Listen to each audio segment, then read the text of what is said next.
Hello friends, welcome back to my channel. Today we're diving into one of the most revealing aspects of any election, the exit polls. We've been following polling trends over the last few cycles, and as many of you know, polling accuracy has been a hot topic since 2016.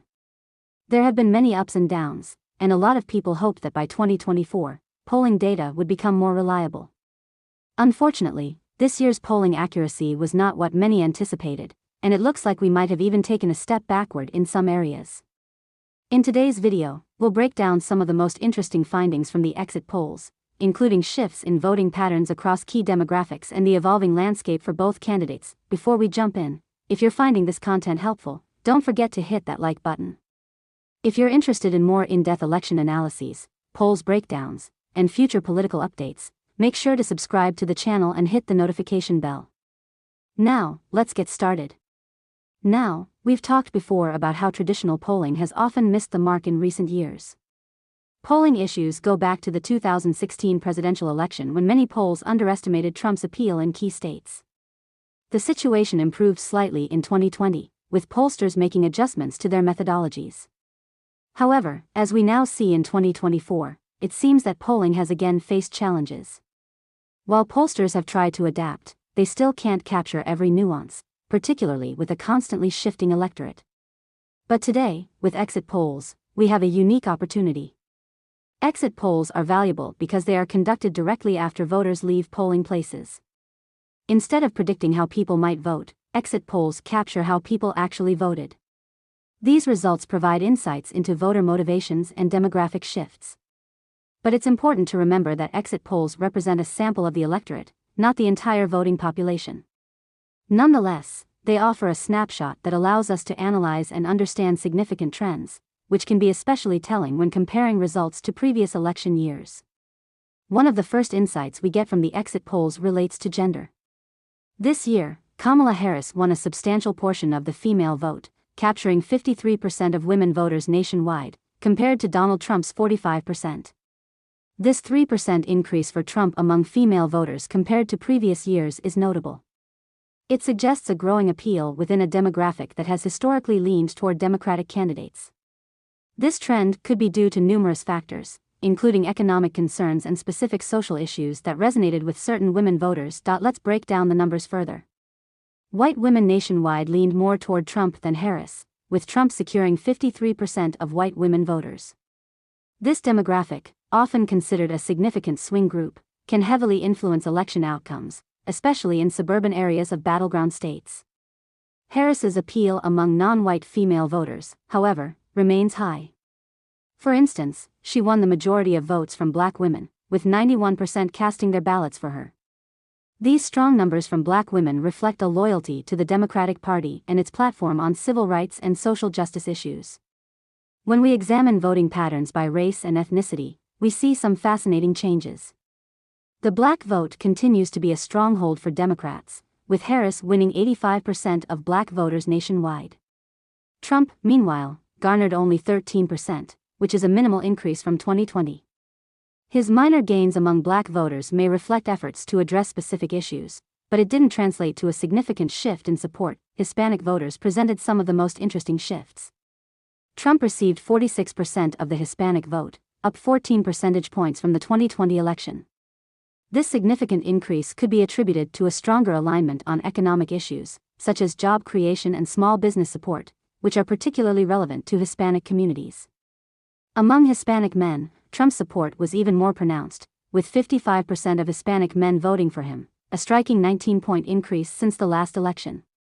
Hispanic women, however, leaned more toward Harris, with 60% casting their votes in her favor, although Trump still managed to gain an 8-point increase with Hispanic women voters. Age demographics often play a crucial role in election outcomes.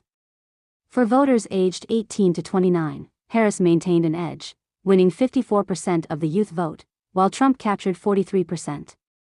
Interestingly, Trump's numbers in this group rose by 7 percentage points from 2020.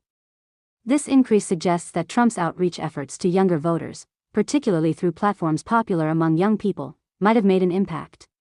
His presence on social media and appearances on podcasts and youth-centered platforms may have helped him connect with this group. Among older voters, particularly those aged 65 and above, there was a near-even split, with both Trump and Harris each capturing 49% of this demographic. However, it's worth noting that Trump's support among seniors dropped by 3 percentage points compared to the last election. This shift could indicate concerns among older voters about specific policy positions, such as healthcare and Social Security, that are top priorities for this demographic.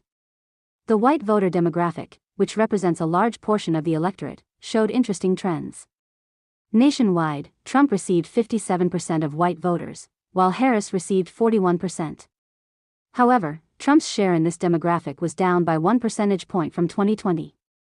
When broken down further, we see that Trump retained a strong lead among white male voters, with 60% casting their vote for him. However, among white women, his lead was slimmer, with 53% supporting him and Harris winning 45%. This demographic split underscores some of the challenges for both parties in addressing the complex issues that affect white voters, such as economic security and educational opportunities, which are significant factors for many in this group.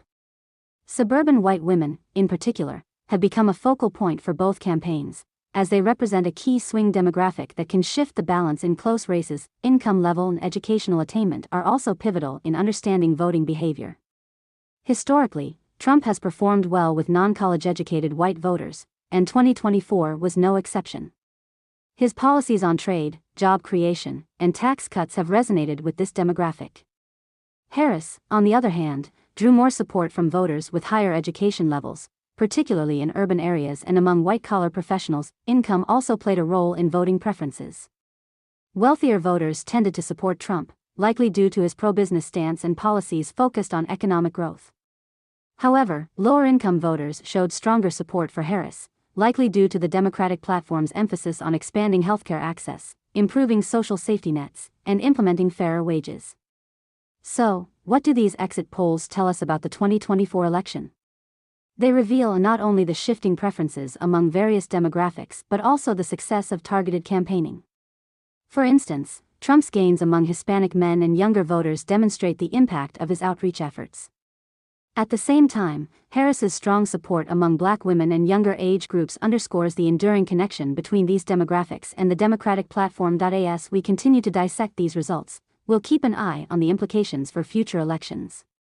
The shifts we're seeing now could shape the strategies of both parties for years to come. If you found this breakdown insightful, be sure to give this video a thumbs up. And if you're interested in staying updated on election insights, political analysis, and the latest in polling data, don't forget to subscribe to the channel and hit the notification bell so you never miss an update. Let us know in the comments below what you think of these results and which demographic trends surprised you the most. Thanks for watching, and stay tuned for our next deep dive into the midterm races and what they mean for the balance of power in Congress. See you in the next video.